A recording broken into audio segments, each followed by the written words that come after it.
કડી તાલુકાના મેળા અદાજણ ગામે આવેલા બેંક ઓફ ઇન્ડિયાની શાખામાં નકલી સોનાના દાગીના ગીરવે મૂકી 37 લોકોએ ગોલ્ડ લોન લીધી હતી।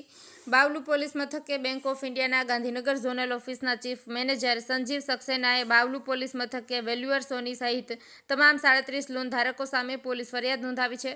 થોડ ગામના સોની મૌલિક દિનેશભાઈએ વેલ્યુ તરીકે કાવતરું રચ્યું હતું। તેમણે જુલાઈ 2023 થી એપ્રિલ 2024 દરમિયાન મેળા આદરજ સહિત આજુબાજુના ગ્રામ્ય વિસ્તારના લોકો પાસેથી બનાવટી સોનાના દાગીના ગીરવે મૂક્યા હતા।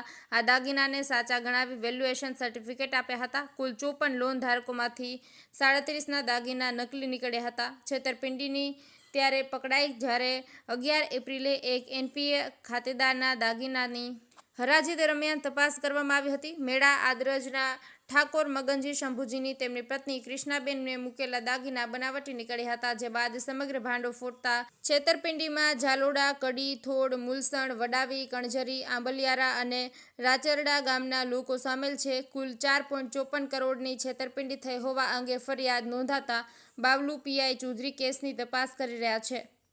રાજુ ઠાકોર, કડી।